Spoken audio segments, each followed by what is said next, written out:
अस्सलामु अलैकुम वरहमतुल्लाहि वबरकातुह। अल्हम्दुलिल्लाहि रब्बिल आलमीन, अस्सलातु वस्सलामु अला रसूलिहिल करीम व अला आलिहि व सहबिहि अजमाइन व मन तबिअहुम बि इहसानिन इला यौमिद्दीन, अम्मा बाद। अऊज़ु बिल्लाहिस समीइल अलीम मिनश शैतानिर रजीम, बिस्मिल्लाहिर रहमानिर रहीम। वमिन आयातिही अन खलक़ लकुम मिन अनफुसिकुम अज़वाजा। काबिल एहतराम मुअज़्ज़ज़ उलमाए किराम, जिम्मेदारान जमात जमईयत और आज के इस दिन दीन का जज्बा लेकर आए हुए नौजवानान इस्लाम, बुजुर्गान दीन, मिल्लत इस्लामिया की माँ और बहन, मेरा मौजू जैसे आपको बताया गया है, इस दिवाजी जिंदगी, मैरिड लाइफ, शादीशुदा जिंदगी, इस ताल्लुक से कुरान और हदीस की रोशनी में मुझे कुछ बातें आप भाइयों के सामने और बहनों के सामने बयान करनी है। मैंने इसके लिए कुरान मजीद की सूरे अर्रूम की एक आयत का एक टुकड़ा पढ़ा है। तर्जमा इस आयत करीमा का ये है, वमिन आयातिही, अल्लाह की निशानियों में एक निशानी है, अन खलक़ लकुम मिन अनफुसिकुम अज़वाजा, कि अल्लाह ने तुम्हारे अंदर से तुम्हारे जोड़े को बनाया है, लितस्कुनू इलैहा, ताकि तुम सुकून हासिल करो, वजअल बैनकुम मवद्दतन व रहमह, और अल्लाह ने तुम्हारे बीच में मोहब्बत और हमदर्दी को अल्लाह ने रख दिया है। मुअज़्ज़ज़ दोस्तों, ये शादीशुदा जो जिंदगी है, इस दिवाजी जो जिंदगी है, अंग्रेजी जबान में जिसे मैरिड लाइफ कहते हैं, अल्लाह अज़्ज़ व जल ने कुरान में इसको अपनी एक निशानी कहा। कई रिश्ते ऐसे होते हैं दूर दूर तक आदमी के जहन और वहम और गुमान में भी नहीं होता कि मेरी शादी यहां हो सकती है।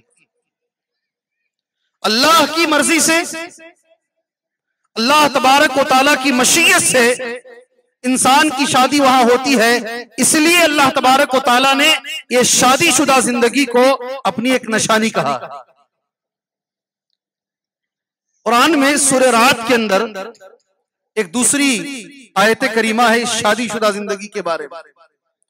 आयत ये है, वलक़द अरसलना रुसुलन मिन क़ब्लिक वजअलना लहुम अज़वाजन व ज़ुर्रिय्या, हमने आपसे पहले अल्लाह के रसूल सल्लल्लाहु अलैहि वसल्लम जितने भी पैगंबरों को हमने भेजा है, सारे पैगंबरों ने शादी की है। सुभान अल्लाह, जितने भी पैगंबर इस दुनिया में आए हैं, सारे पैगंबरों ने शादी की है।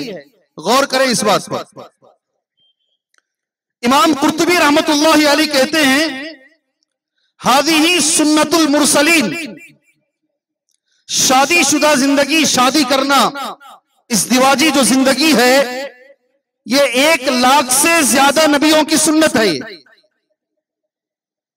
और सबसे बड़ी बात हमारे लिए ये है कि ये हमारे नबी की सुन्नत है। अल्लाह के रसूल ने कहा सल्लल्लाहु अलैहि वसल्लम, अन्निकाहु मिन, जरा जोर से, अन्निकाहु मिन, आवाज नहीं आ रही, अन्निकाहु मिन नहीं आ रही, या तो शादी सही नहीं चल रही है। अन्निकाहु मिन,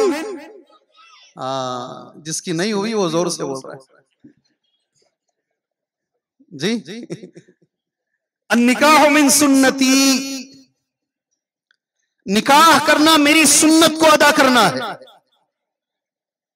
यह अल्लाह की निशानी है, यह सारे नबियों की सुन्नत है। अरबी में कहते हैं हाज़िही सुन्नतुल मुरसलीन, और यह हमारे नबी की सुन्नत है। अल्लाहु अकबर। फमन रग़िब अन सुन्नती फलैसा मिन्नी, जो नबी की सुन्नत से मुंह फेर ले वो मुझसे नहीं है। और आगे आगे बढ़कर हदीस में यह भी कहा गया है इस जिंदगी के बारे में, इज़ा तज़व्वजल अब्द फ़क़द इस्तकमल निस्फ़द्दीन फ़ल्यत्तक़िल्लाह फ़िन्निस्फ़िल बाक़ी। ये आधे दीन की तकमील है। सुभान अल्लाह। एक मुसलमान बंदा जब निकाह करता है, अल्लाह के रसूल कहते हैं सल्लल्लाहु अलैहि वसल्लम, उसने आधा दीन मुकम्मल कर लिया है, बाकी आधे दीन में उसको अल्लाह से डरना चाहिए। और इस रुए जमीन पर, याद रखो इस लफ्ज को, इस रुए जमीन पर दुनिया में सबसे पहला रिश्ता इज़्दिवाजी रिश्ता है।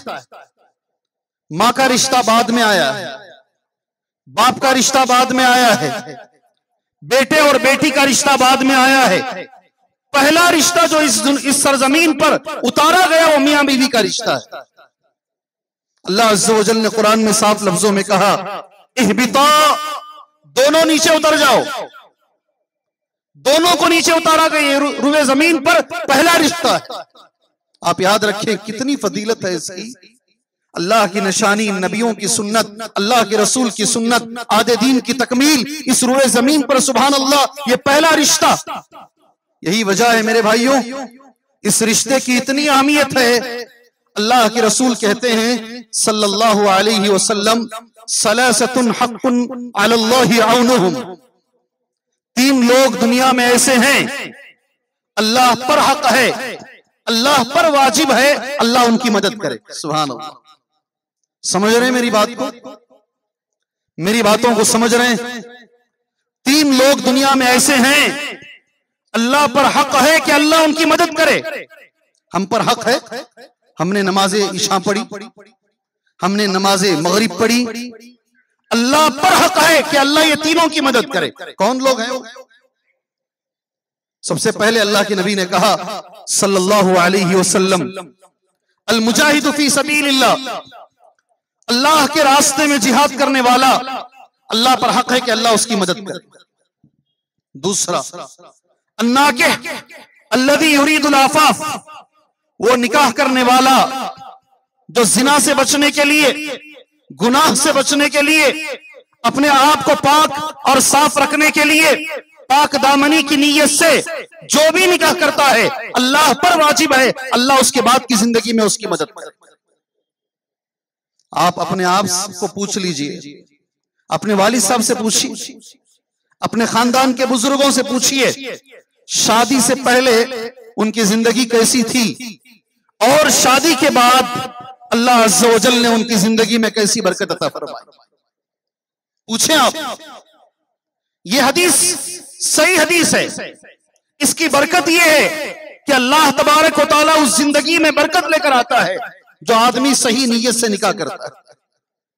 इसकी अहमियत का अंदाजा इस रिश्ते का आप इससे भी लगा सकते हैं मेरे भाइयों। अल्लाह के रसूल ने कहा सल्लल्लाहु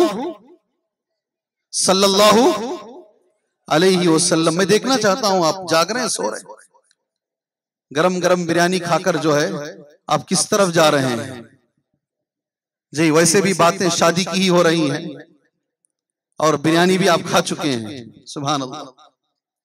अल्लाह के रसूल सल्लल्लाहु अलैहि वसल्लम, आपने ये कहा, एक मुसलमान, सुनो गौर से, शैतान के बहकावे में आकर एक मुसलमान जिना कर सकता है। शैतान के बहकावे में आकर एक मुसलमान बुज़दिल हो सकता है, मगर एक मुसलमान झूठ नहीं बोल सकता। क्या नहीं कर सकता?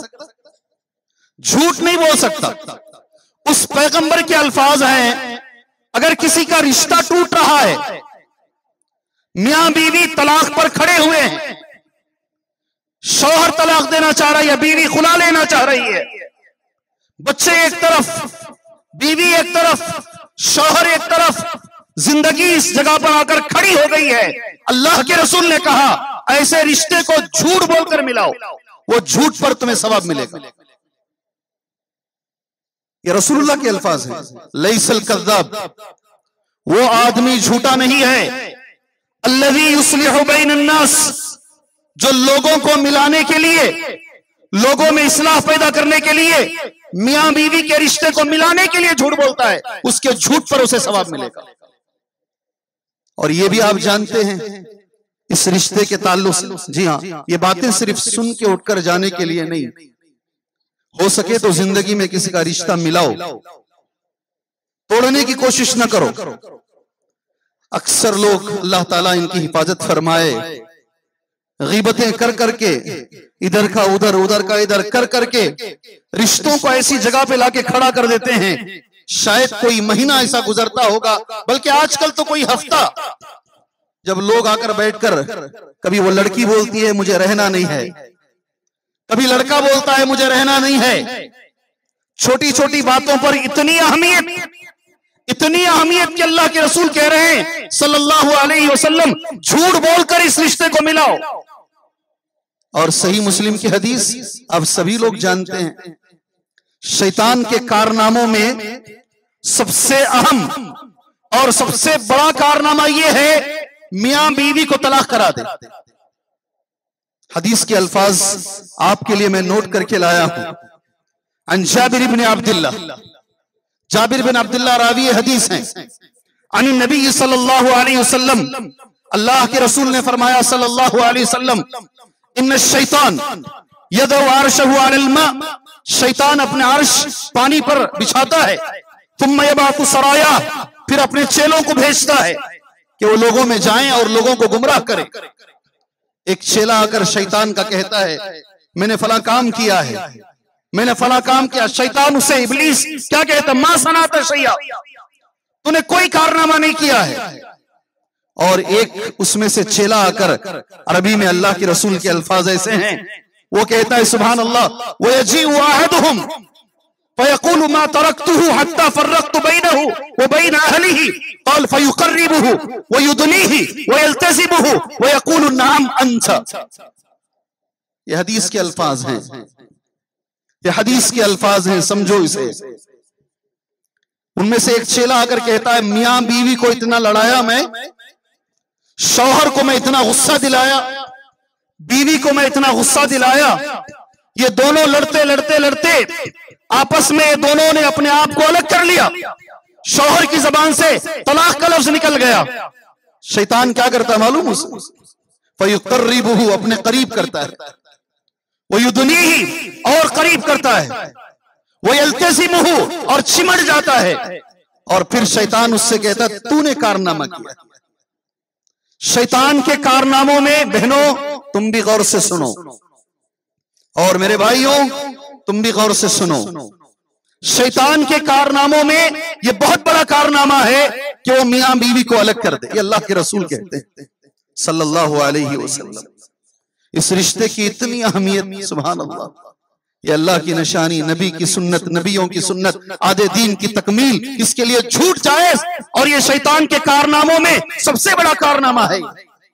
आज इस रिश्ते की हालत क्या है मेरे भाई, ऐसे ही उठाकर मुझे नहीं दे दिया गया है उन्वान, जाइए और इस दिवाजी रिश्ते के बारे में बोलकर आ जाइए, नहीं, क्या हालत है इसकी। आज छोटी छोटी बातों पर कितनी आसानी से तलाक हो जा रहे हैं, छोटी छोटी बातों पर कितनी आसानी से बच्चियां, औरतें खुला ले रही हैं।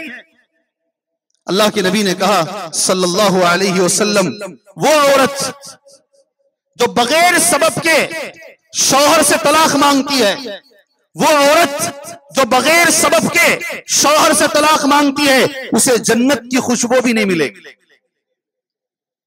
जी हाँ, जन्नत तो दूर की बात है, उसकी खुशबू तक नहीं मिलेगी। एक और हदीस में अल्लाह के नबी ने कहा सल्लल्लाहु अलैहि वसल्लम, वो औरत जो बगैर सबब के खुला मांगती है वो मुनाफिक औरत है। सुभान अल्लाह, इतनी बड़ी बड़ी हदीसें, इतनी बड़ी बड़ी बातें। अल्लाह के नबी के पास सल्लल्लाहु अलैहि वसल्लम एक सहाबी आए, उन्होंने कहा अल्लाह के नबी, मेरा और मेरी बीवी के बीच में अनबन चल रहा है, वो बड़े खानदान की बच्ची है, मैं गुलाम था, आजाद होकर मेरा निकाह इससे हुआ है, हम दोनों के बीच में जम नहीं रहा है, अनबन चल रही है। कितने लोग आते हैं, कितने लोग ये मसलों को लेकर आते हैं। अल्लाह के नबी सल्लल्लाहु अलैहि वसल्लम ने वो सहाबी से जो लफ्ज कहा, वही लफ्ज मैं सारे लोगों से कहूंगा, अमसिक अलैका ज़ौजका वत्तक़िल्लाह, अपनी बीवी को अपने पास रखो, अल्लाह से डरो, रिश्ता ना तोड़ो।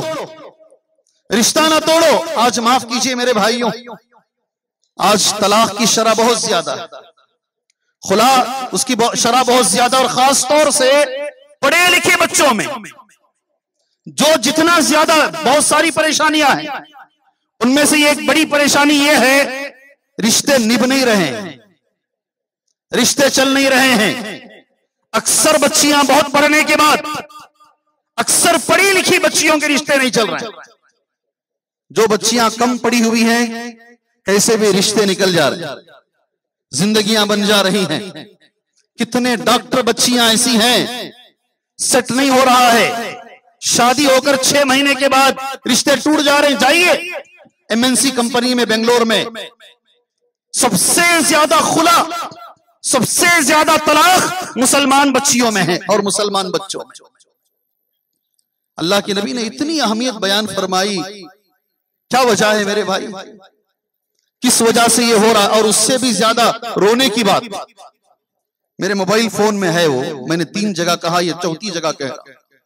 एक बाप अपनी बेटी के सामने हाथ फैला रहा है, बेटी को बार बार ये कह रहा है, ऐ मेरे जिगर के टुकड़े, ऐ मेरी प्यारी बच्ची, तो आज यहां आकर ये गैर मुस्लिम के साथ निकाह करने के लिए बैठी हुई है। ऐ मेरी बच्ची, मैं चेहरा दिखाने के लायक नहीं रहूंगा, कौम में चलने के लायक नहीं रहूंगा, तू जो करने वाली है वो गलत है। मगर बच्ची बाप के मुंह पे तमाचा मारकर गैर के साथ चली जाती है। एक वाकया है, एक वाकया है, इसकी कसरत है। जाइए रजिस्ट्रार ऑफिसों में, ऐसी वैसी उल्टी सीधी बातें नहीं, जो चल रहा है उस पर गौर कीजिए। यह भी एक परेशानी है बच्चियों की, गैर मुस्लिमीन के साथ भाग जाना, गैर मुस्लिमीन के साथ शादी रचा लेना, माँ बाप की परवाह नहीं करना। सुभान अल्लाह, क्या चीज होता है बाप। मैंने कई जगह कहा, यहां कह रहा हूं, वो तुर्की के जलजले में तुमने देखा होगा ना, एक बाप अपनी जिगर की टुकड़ी छोटी सी बच्ची को बचाने के लिए ऐसे ढांपा हुआ है, खुद मर जाता है मगर बच्ची को बचा लेता है। देखा नहीं देखा भाई, जवाब दो। नहीं देखे भाई, देखे नहीं देखे, मैं सवाल कर रहा हूं, ये जुमा का खुतबा नहीं है, ये बाप होता है, ये बाप होता है। अभी शहर बेंगलोर के अंदर आंखों से आंसू आ जाते हैं। एक लड़का 30 पर 1 साल का सिग्नल में खड़ा हुआ है, एक बस आकर मार के चली जाती है, बदन 2 टुकड़ों में तकसीम हो जाता है। 1.5 घंटे तक वो लड़का जिंदा रहता है। अल्लाह उसकी मगफिरत फरमाए। अय्यूब नाम है उसका, अल्लाह उसकी मगफिरत फरमाए। दुआ तो करो जी, कितने बखील हो तुम लोग यार, एक इंसान को दुआ भी तुम नहीं दे सकते। अल्लाह उसकी मगफिरत फरमाए। 4 छोटे छोटे बच्चे हैं उसके, 4 छोटे, एक बच्चा 7 महीने का है। 3 हॉस्पिटल को उसे लेकर जाते हैं, उसको मालूम है मैं नहीं बच पाऊंगा, मैं 2 हिस्सों में तकसीम हो चुका हूं, नीचे का अलग ऊपर का अलग हो चुका है। उस हाल में भी वो आदमी ये कह रहा है, मेरे बच्चों को क्या होगा मेरे बाद। मरते वक्त भी बाप बच्चों के बारे में सोचता है। जान जा रही है मगर उसे उसकी बच्चियों की और बच्चों की फिक्र है, और यही बच्चियां आज बरसरे आम उस बाप को जलील कर रही है। गैरों के साथ जाकर, रिश्ते तोड़कर, तलाक की वजह से, खुला की वजह से। जी हां, जिम्मेदार कौन है? ऐसा क्यों हो रहा है? यह सवाल है। इसका इलाज आप भाइयों के सामने बोलकर शायद मेरे 40 मिनट इंशाअल्लाह हो जाएंगे।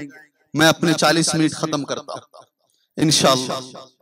इसका सबब क्या है मेरे भाई? ऐसा क्यों हो रहा है? ये तलाक क्यों ज्यादा है? ये खुला ज्यादा क्यों हो रहे हैं? बच्चियां क्यों भाग रही हैं? पहला रीजन याद रखो, पहला सबब, इस मैदान से ये सबब लेकर जाओ इंशाअल्लाह। दीन से दूरी। क्या चीज है? क्या चीज है? दीन से दूरी। जितने दीन से दूरी है, पहला सबब है। अल्लाह करे अल्लाह ताला हमारे बच्चों को हमें दीन पढ़ाने की तौफीक अता फरमाए। खासकर हमारी बच्चियों को अल्लाह हमें दीन पढ़ाने की और सिखाने की अल्लाह हमें तौफीक अता फरमाए। अल्लाह के नबी ने कहा सल्लल्लाहु अलैहि वसल्लम, मन आला जारियतैन हत्ता तबलुगा, जो दो बच्चियों की तरबियत कर दे यहां तक कि वो दो बच्चियां बालिग हो जाएं, उनको अदब सिखाए, अच्छी तालीम सिखाए, अच्छी जगह पे निकाह करके दे। अल्लाहु अकबर। अना व हुवा कहतैन, ये अल्लाह के रसूल का लफ्ज है। मैं और वो बाप ये दो उंगलियों की तरह ऐसा मिलके रहेंगे क़यामत। जो भी मुसलमान अल्लाह के रसूल के साथ मिलके खड़ा होना चाहता है, बच्ची की अच्छी तरबियत करो, बच्चों की अच्छी तरबियत करो, दीन सिखाओ उनको। जी हाँ, हजरत उमर रज़ी अल्लाह ताला अन्हु अपने बच्चे को लेकर हजरत उमर के पास एक आदमी अपने बच्चे को लेकर आया, नौजवान बच्चे को। कहा, ऐ अमीरुल मोमिनीन, ये बच्चा मेरी एक बात भी नहीं सुन रहा है। गौर से सुनना नौजवान बच्चों, गौर से सुनो। हजरत उमर ने वो बच्चे से पूछा, नौजवान से, तुझे जन्नत में जाना है? नौजवान ने कहा, जाना है। सुभान अल्लाह। जन्नत उसी वक्त मिलेगी जब अल्लाह राजी होगा, और अल्लाह उसी वक्त राजी होगा जब बाप राजी होगा। सुभान अल्लाह। बाप की रजामंदी, अल्लाह की रजामंदी बाप की रजामंदी में है। हजरत उमर रज़ी अल्लाह तआला अन्हु ने बेटे से सवाल क्या किया? जी, जन्नत में जाना है, अगर जन्नत में जाना है तो अल्लाह को राजी रखना है, और अल्लाह उसी वक्त राजी होगा जब बाप राजी होगा। सुभान अल्लाह। उसके बाद जैसे ही हजरत उमर ने कहा ये लफ्ज, नौजवान ने वापस हजरत उमर से पूछा, आपने बाप का हक मुझे तो बता दिया है, अब जरा बताइए। वालेकुम अस्सलाम रहमतुल्लाहि व बरकातहू। अब जरा बताइए, क्या मेरा हक भी मेरे बाप पर है? बेटे का हक बाप के ऊपर है। सुभान अल्लाह। बाप का हक आपने समझा दिया है, बेटे का हक बाप पर क्या है? हजरत उमर ने कहा है, बेटे का हक बाप पर है। क्या हक है? जब बच्चा पैदा होता है तो अच्छा नाम रखना, उसका अकीका करना, उसे दीनी तालीम देना, कुरान मजीद की तालीम देना। जैसे ही ये कहा, याद रखो ये हक है, अगर अदा नहीं करोगे तो पकड़े जाओगे, पकड़े जाओगे। जैसे ही ये कहा, बेटा सर उठाया, और बेटे ने ये कहा, एक भी हक इसमें से मेरे बाप ने अदा नहीं किया है। ना कभी जिंदगी में मुझे कुरान की तालीम दी, ना मेरा नाम सही रखा, ना मेरी माँ का सही इंतखाब किया, ना मुझे दीनी माहौल दिया। हजरत उमर ने बाप से कहा, तूने इसका हक अदा नहीं किया, आज अपना हक मांगने के लिए आया है। अल्लाह ताला हमें सही दीनी तालीम अल्लाह हमारे बच्चों को देने की हमें तौफीक अता फरमाए। पहली चीज है। दूसरी चीज मेरे भाइयों, किसी को बुरी लगे तो लगे, मगर ये प्रैक्टिकल सही चीज है। वेस्टर्न एजुकेशन वेस्टर्न कल्चर को लेकर आया है। समझ में आई बात मेरी बात समझ में आई?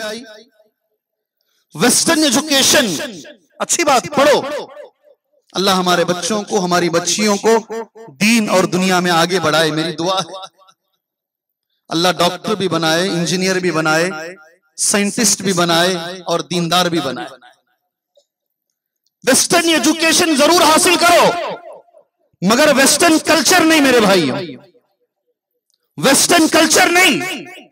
ये वेस्टर्न कल्चर की देन है। आज हमारे बच्चियों के अंदर इस दिवाजी जिंदगी में सब्र नहीं है। क्यों मेरे लिए ये हुक्म अलग, क्यों उसके लिए अलग? शौहर का मकाम क्यों इतना ज्यादा? बीवी का मकाम क्यों ऐसा है? क्यों लड़की को एक हिस्सा है, क्यों लड़के को दो हिस्सा है? ये सारी तालीम बचपन से उसके जहन में डाली जाती है। Equal rights for main and women, नारा क्या है? Equal rights for main and women. लड़की और लड़के में कोई फर्क नहीं है। जिस बच्ची को बचपन से ये पढ़ाया जाए और ये जहन में बिठा दिया जाए, और खुद माँ बाप उस बच्ची को ले जाकर के छोड़ के आए, शादी होने के बाद वो बच्ची शौहर से ही कहती है, कुरान में अल्लाह ने कहा जरूर है तू हाकिम है, मैं नहीं मानूंगी तुझे, तू मैं दोनों बराबर है। तू मैं दोनों बराबर हैं, चलते नहीं रिश्ते। ये रिश्ते नहीं चलते। ये वेस्टर्न एजुकेशन ने, वेस्टर्न कल्चर, सुभान अल्लाह, जितने बड़े बड़े स्कूल बेंगलोर में हैं, बड़े बड़े स्कूल, वहां पढ़े हुए बच्चे आज कहते हैं क्या माहौल से वो पढ़कर बाहर आए।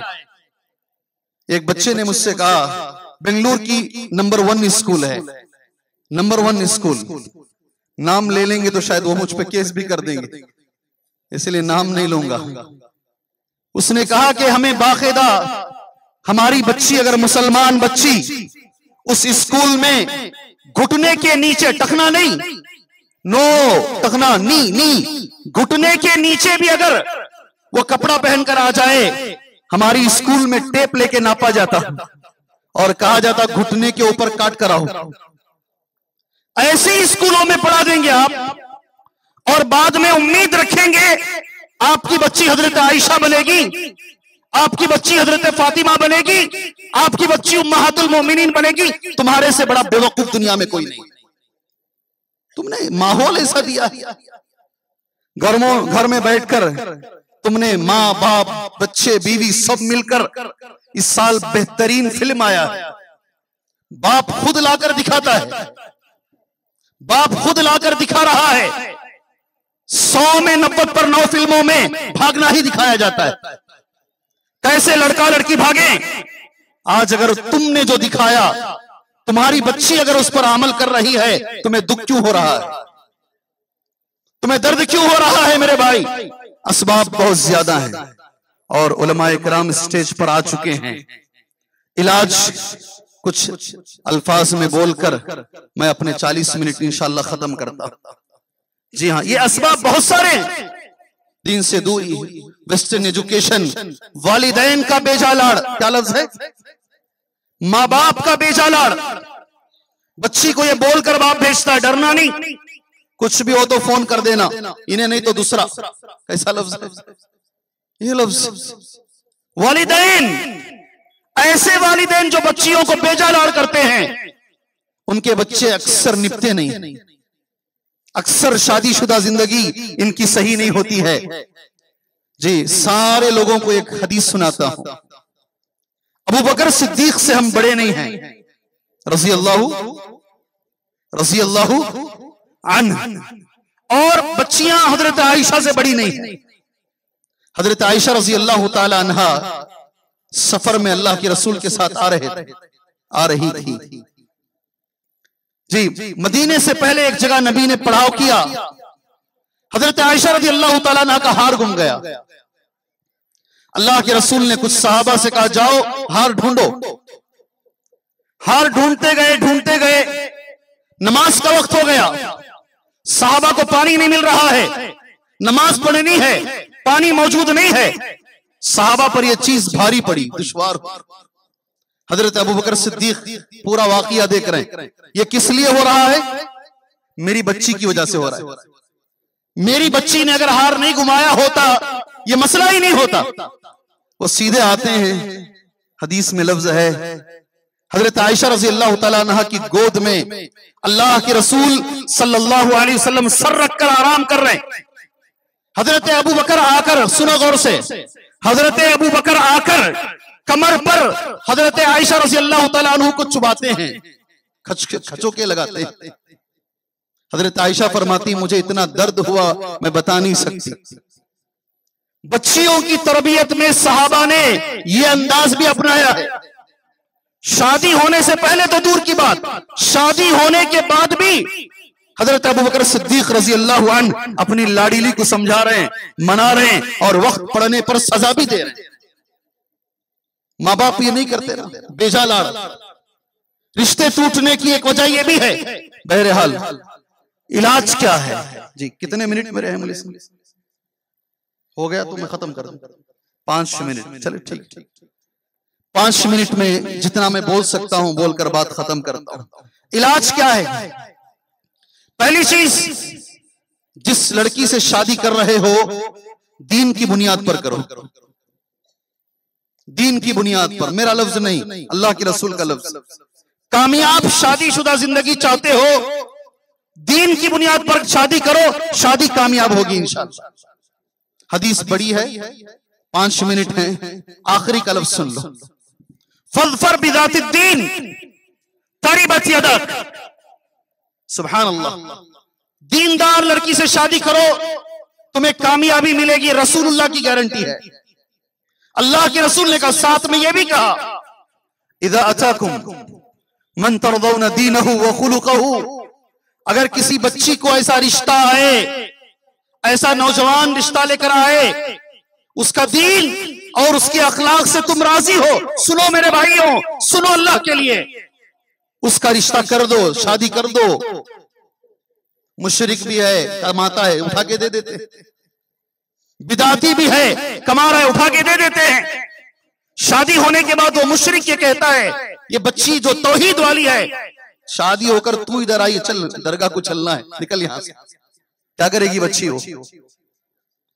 जिसका दीन और जिसके अखलाक से तुम राजी हो, ऐसा रिश्ता अगर आता है, देर ना करो। अल्लाह के नबी कहते हैं, मेरे नबी की बात गलत नहीं हो सकती। अगर ऐसे रिश्तों को तुम ठुकरा दोगे, अल्लाह के रसूल कहते हैं, फिर जमीन में फसाद होगा और फितना होगा। यही हो रहा है। ये पहली चीज। दूसरी चीज, यही दूसरी बात पर अपनी बात को खत्म कर लेता हूं इंशाअल्लाह। शादी का एक मकसद है, और वो मकसद है लितस्कुनू इलैहा, मियां बीवी के बीच में सुकून रहे। वजअल बैनकुम मवद्दतन व रहमा, और अल्लाह ने खुद मियां बीवी के बीच में दो बातें अल्लाह ने डाली हैं, मोहब्बत और एक दूसरे से हमदर्दी। ये कब आएगी मालूम? ये कब आएगी मालूम? शौहर बीवी का हक अदा करे और बीवी शौहर का हक अदा करे, ये अल्लाह मोहब्बत डाल देता है। शौहरों के लिए एक तोहफा देकर जाता हूं यहां से इंशाअल्लाह, और बच्चियों के लिए भी एक बात बोलकर अपनी बात खत्म करता हूं इंशाअल्लाह। शादी होने वाला हर नौजवान बीवी के ताल्लुक से ये जहन में तसव्वुर करे, ये अल्लाह की अमानत है जिससे मैं निकाह करने जा रहा हूं। जी, ये मेरे रसूल के अल्फाज हैं, इस्तहललतुम फुरूजहुन्न बिअमानिल्लाह। खुतबे हज्जतुल वदा के अल्फाज हैं, तुम इस बच्ची को हलाल कर रहे हो, ये अल्लाह की अमानत है, ये जहन में रहे मर्दों। दूसरी बात, सारी दुनिया में तुम्हारे हुस्ने अखलाक की सबसे ज्यादा मुस्तहिक तुम्हारी बीवी है। खैरुकुम खैरुकुम लिअहलिही व अना खैरुकुम लिअहली। तुम में सबसे बेहतर वो है जो घर वालों के साथ बेहतर है। सुनो गौर से, दोस्तों के साथ अच्छे रहते हो, मस्जिद में अच्छे रहते हो, कंपनी में अच्छे रहते हो, दुकानों में अच्छे रहते हो, मगर बीवी पे रोब जमाते हो। नबी ने कहा, तुम अच्छे मुसलमान नहीं हो। अल्लाह अकबर, तुम अच्छे मुसलमान नहीं हो। सारी दुनिया में सबसे अच्छा पुकारना बीवी को पुकारो, अच्छे अखलाक बीवी के साथ। ये नबी के अल्फाज हैं, खैरुकुम खैरुकुम लिअहली व अना खैरुकुम लिअहली। और एक हदीस, पता नहीं कितने सौ, पता नहीं 200 300 400 अल्लाह जानता है, मैंने निके पढ़ाए हैं, उसमें हर बार मैंने कहा है, मर्द हजरात ये कर लें, सुकून आएगा जिंदगी में। हकीम इब्ने मुआविया, इन्होंने अल्लाह के रसूल से पूछा, अरे मेरे रसूल, बीवी का हक मेरे ऊपर क्या है? चलो हदीस बोलने से पहले इतने बड़े मजमे से पूछ लेता हूं, इस हदीस पर अमल करेंगे क्या?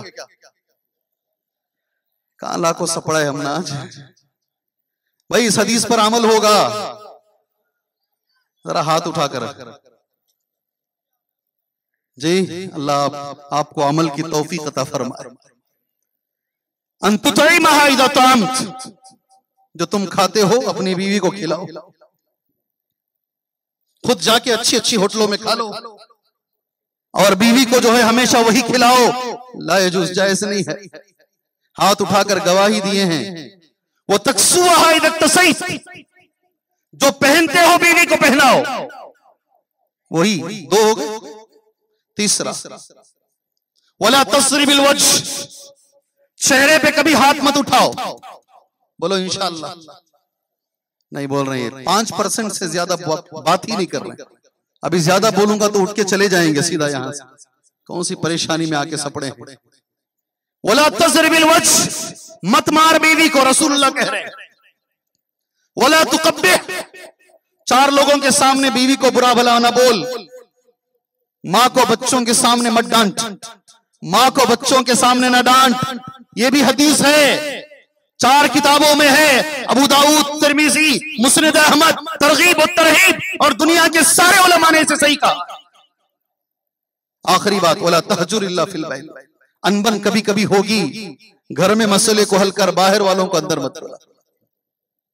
ये कर लो मेरे भाई, जिंदगी संवर जाएगी, जिंदगियां नहीं टूटेंगी। खवातीन, आपके लिए एक हदीस मुझे आकर कान में बोला गया जी, तौहीद का काम अल्लाह आपको बाकी रखे, अल्लाह आपके दीन पर आपको साबित कदम रखे, सुभान अल्लाह। एक हदीस तुम्हारे हवाले कर कर ये मुख्तसर सा जो बयान है मैं खत्म करता हूं, इस उम्मीद के साथ कि इंशाअल्लाह आप अमल करेंगे इंशाअल्लाह। जी हाँ, मैं पूछ भी नहीं सकता आपको, इस उम्मीद के साथ कि आप अमल करेंगे। अल्लाह के रसूल ने कहा सल्लल्लाहु अलैहि वसल्लम, जन्नत के 8 दरवाजे हैं, अल्हम्दुलिल्लाह, जहन्नम के 7 दरवाजे हैं। एक दरवाजा इतना बड़ा है, 100 साल अगर एक घोड़ा तेजी से जाएगा तब भी एक दरवाजा खत्म नहीं होगा। अभी भी समझ में नहीं आया? एक आदमी केरला से निकला है हज को जाने के लिए, अब समझ में आएगा। 1 साल 2 साल में वो मक्का पहुंच जाएगा चलकर। जी, अगर तेज घोड़ा भागेगा और 100 साल भागेगा, कितनी दूर भागेगा? उससे बड़ा एक दरवाजा है जन्नत का, सुभान अल्लाह। मेरा तो ये मानना है सारी दुनिया उठा के एक दरवाजे में रख दे सकते हैं। 8 दरवाजे हैं जन्नत के, जहन्नम के 7 दरवाजे हैं। जब ये हदीस नबी ने कही सल्लल्लाहु अलैहि वसल्लम, अबू बकर सिद्दीक ने पूछा, कोई ऐसा भी है 8 दरवाजे उसके लिए खोले जाएंगे? नबी ने कहा, मुझे उम्मीद हो अबू बकर तुम रहोगे, सुभान अल्लाह, तुम्हारे लिए जन्नत के 8 दरवाजे खोले जाएंगे। मगर मेरी बहनों, हर औरत के लिए, हर बच्ची के लिए जन्नत के 8 दरवाजे खोले जाएंगे, मगर बस 4 बातें तुम्हारे में मौजूद हो। पहली बात, अल्लाह के रसूल ने कहा, सल्लत खमसा, 5 वक्त की नमाज कभी ना छोड़ो। सामत शाहरहा, 1 महीने के रोजे कभी ना छोड़ो। तीसरी बात, अताअ ज़ौजहा, सब्र करो, शौहर की हमेशा इताअत करो। आखिरी बात, हफिजत फरजहा, अपनी इज्जत की हिफाजत कर लो। अब हदीस के अल्फाज सुनो, कीला लहा, उस औरत से क़यामत में कहा जाएगा, उदखुली, अंदर आ जा, दाखिल हो जा, मिन आई अबवाबिल जन्नति शिअति, जन्नत के जिस दरवाजे से चाहे अंदर आ जा, सुभान अल्लाह। तरगीब और तरहीब की हदीस है। मैं अपनी चीज को, अपने इस मुख्तसर से तकरीर को यहाँ खत्म करता हूँ, अल्लाह से दुआ करते हुए अल्लाह ताला इस रिश्ते को बना के रखने की अल्लाह हमें तौफीक अता फरमाए। छोटी छोटी बातों पर, तलाक और खुला से अल्लाह हमें बचने की तौफीक अता फरमाए। हमारी औलाद को सही तरबियत करने की अल्लाह हमें तौफीक अता फरमाए। दीन की तालीम और दुनियावी तालीम दोनों अल्लाह हमें देने की तौफीक अता फरमाए। सिर्फ दुनिया नहीं, दुनियावी तालीम के साथ साथ दीनी तालीम अल्लाह हमारे बच्चों को हमें देने की तौफीक अता फरमाए। अल्लाह से मैं दुआ करता हूँ, अल्लाह तबारक व तआला जितने भी लोग मजबूर हैं, अल्लाह उनकी मजबूरियों को दूर करे, परेशान हाल लोगों की परेशानियों को दूर फरमाए। अल्लाह जो बीमार हैं उनको शिफाए आजिला कामिला अता फरमाए। यहाँ एक दिल से दुआ है, दुनिया की सबसे बड़ी बीमारी शिर्क है, अल्लाह इस बीमारी से हर मुसलमान को बचाए। दुनिया की बड़ी बीमारियों में एक बीमारी बिदात है, अल्लाह उसकी नहुसत से इस उम्मत को बचाए। अल्लाह दुनिया की सबसे बड़ी दौलत तौहीद है, अल्लाह ये दौलत हर मुसलमान को अता फरमाए। दुनिया की बड़ी दौलतों में एक इत्तिबाए सुन्नत है, अल्लाह ये दौलत हर मुसलमान को अल्लाह अता फरमाए। अल्लाह ताला ऐसे अमल की तौफीक दे जिससे अल्लाह राजी हो, वो नबी के तरीके पर हो, उसमें इखलास शामिल हो। आमीन। वसल्लल्लाहु अला नबील करीम। अस्सलामु अलैकुम व रहमतुल्लाहि व बरकातुहू।